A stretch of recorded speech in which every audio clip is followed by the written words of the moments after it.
All right. In 22.4, he refers to adverbial uses of the infinitive construct. I'm not entirely happy with that description of this little section from the standpoint that technically the infinitive construct here, the infinitive constructs are actually functioning as nouns. They're nominal because they are objects of the preposition. Okay? So they're not technically, the infinitive construct are technically not functioning as adverbs. Okay? What's going on is that they are in prepositional phrases, and the prepositional phrases are what are adverbial. Okay? It's the prepositional phrase that's adverbial here, and the infinitive construct happens to be the object of the preposition in these adverbial prepositional phrases. Let's take a look at these occurrences. So number one, we can have bet attached directly to an infinitive construct, or we can have cough attached directly to an infinitive construct. Okay? And when that happens, the most frequent translation value or semantics is temporal. When or while is the idea here. So these are going to tell you when the main verb happened. Let's take a look at some examples here. Okay, if you look at this example, I have b poke d. This is the bet preposition, and then this is the infinitive construct, and then I have what pronoun at the end? 1cs. Okay? When we have preposition bets attached to the infinitive construct, then I want to take this as adverbial and as temporal. So it's going to be indicating the timing of something, when something happened. B poke d, if you wanted to translate this literally as a bet meaning in my act of appointing or visiting, in my act of visiting, et ami, my people. How can I rephrase that to make it sound better? I'm going to use when, my infinitive construct's pronominal suffix, I'm going to turn into the subject, even though technically it's not a personal ending, it's a pronominal suffix. It's going to be when I visit. Okay? Et ami, my people. When I visit my people. So in my visiting my people is when I visit my people. I told you that infinitive constructs are inherently not marking person, gender, number. You have to add a pronominal suffix to do that. They are also not temporal. They don't have any inherent tense value. So how am I going to know whether I should say when I visit or when I visited? How will I know when to do that? Well, the context will make it clear. Okay? The context will make it clear. So let me give you a couple of examples of this. Here's what I'm going to do.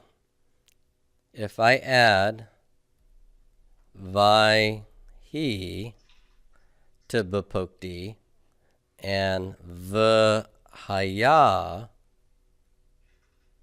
before bpokdi, now I have some contextual clues about how to interpret the infinitive construct's tense value.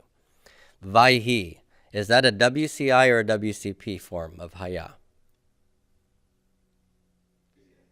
It's a WCI, which means it's what time frame? Past. Good. Do I have to translate the vaihi before my prepositional phrase that's temporal? No.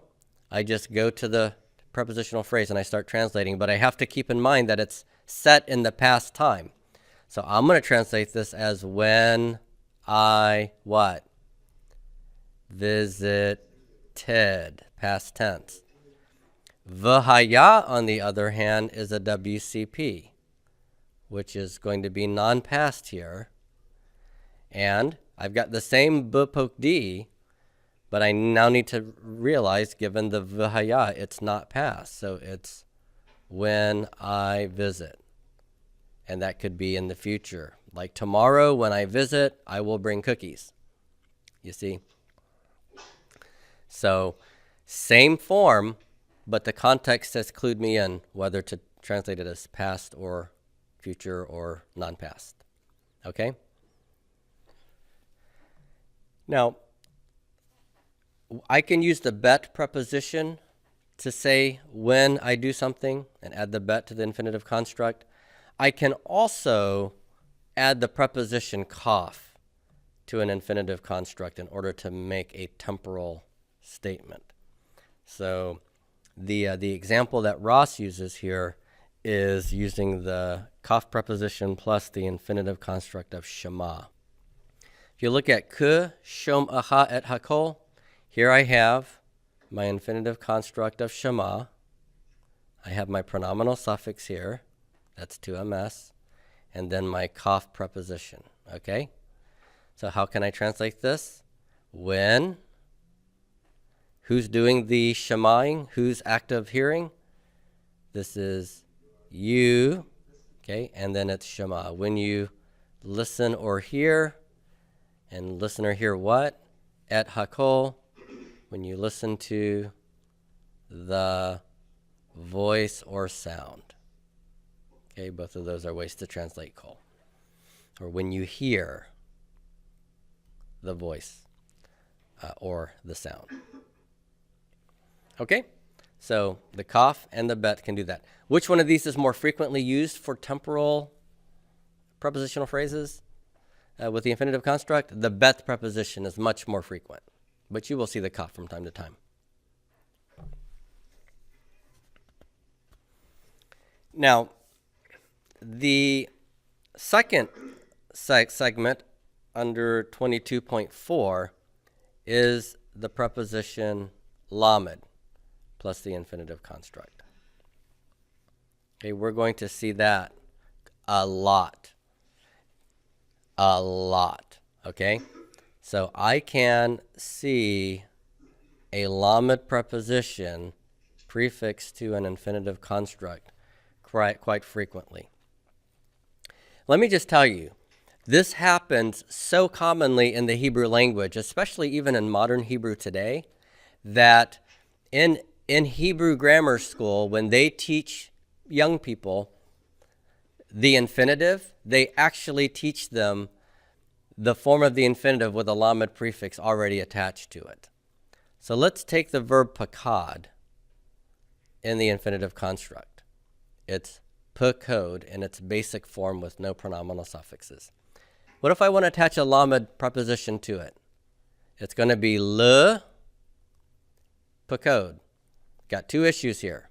I've got a vocal shava beginning pakod, and I'm adding a lamed with the vocal shava. Can I leave those two vocal shavas together at the front of the word? No, not on your life. So what's going to happen here? The good old faithful Red Ryder resolution. Shoot out one eye, and this shava becomes silent. And then since I have a kirik here, before the begad kefet letter pei, what's going to happen to my dagesh lene in the pei? It's got to go. Hey, hey, ho, ho. Dagesh lene has got to go. Okay, so this becomes lif code. Lif code. All right? So that's the way you're going to see the infinitive constructs quite frequently. Lif code with that lamed preposition attached. Now, the lamed preposition attached to the infinitive construct has three main senses, okay? When you see the lamed preposition attached to an infinitive construct, most frequently it will indicate the purpose of the main verb. The purpose of the main verb. Somebody did something, main verb, lif code, in order to visit, okay? So, example, halach. He went. Why did he go? What was the purpose? Lamed plus something. How about lik tol? Do you guys remember what katal means in the Hebrew language? To kill. He went lik tol. He went to kill. He went to kill. I told you Hebrew was a violent language. So that's purpose. This is the most common use of the lamed plus infinitive construct, indicating purpose. Second is epexegesis. Epexegesis. That is a noun. What is epexegesis? It's explaining something, the act of explaining something. The adjective is epexegetical, okay? We could refer to it as the epexegetical use of the lamed.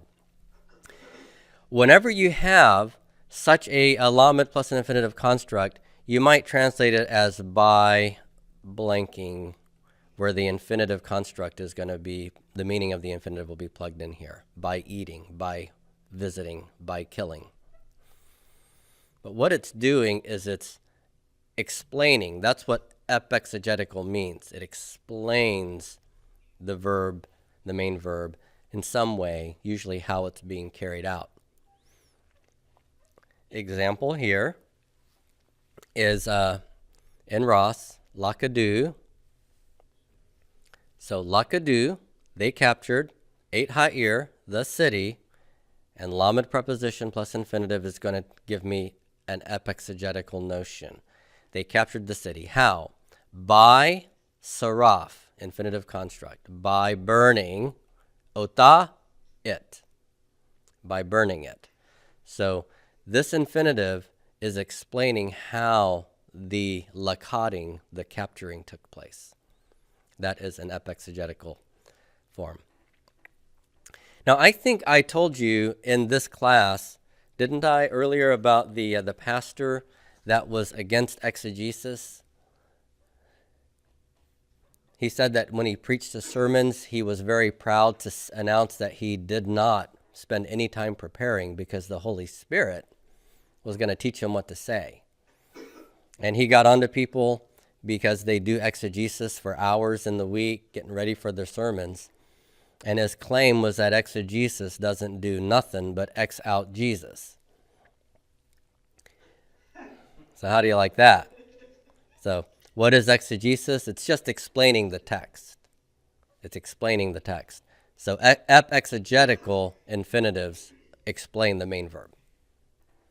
All right. And that second one, that could also be read as a purpose, couldn't it? They captured the city to burn it.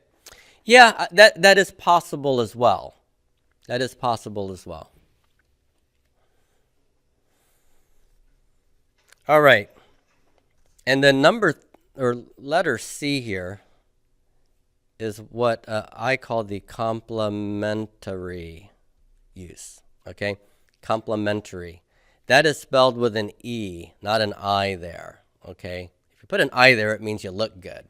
You're complementary. But complementary is a grammatical term. Ross calls this the objective complement of the verb. I like to just call it a complementary infinitive. And what this is it's an infinitive that is required by the main verb in order for the main verb to make sense or to be used grammatically. Think, for example, of the verb we learned, yakol.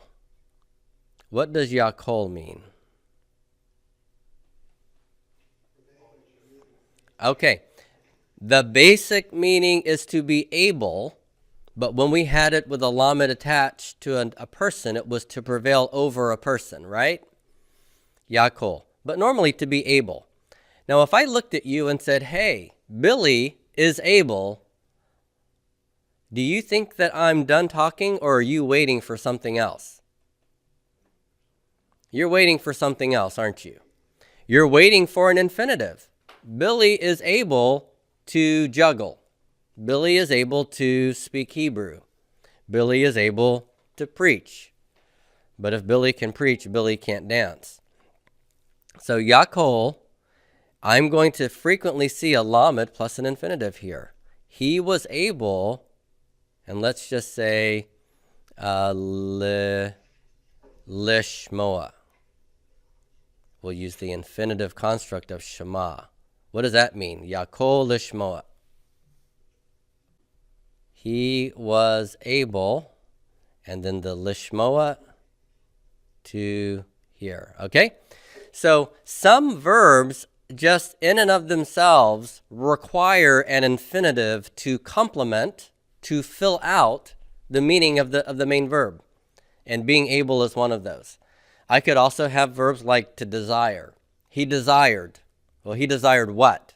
He desired to do something, and that will have a lamed plus infinitive construct. Okay?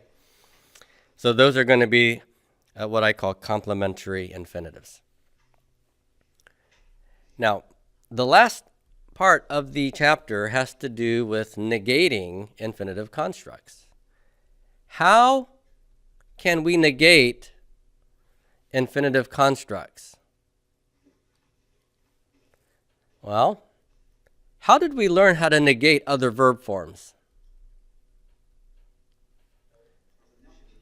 Yeah, normally we're going to use lo or all. Okay? That's typically what we have learned how to do, but not with the infinitive construct. If I want to negate an infinitive construct, I have to use something else. I have to use the word bil t. Okay? Bil t is the word not when it is used with the infinitive construct. Okay? And if I want to give negative purpose, like he came in order not to do something, then I'm going to put my lamed in front of bil t. So this is in order not to blank. So it'll be le bil t. Okay, and then my infinitive construct will come right after it. So bil t followed by an infinitive construct, or le bil t, so not to blank. Le bil t in order not to blank. All right? So that's how you're going to see it negated.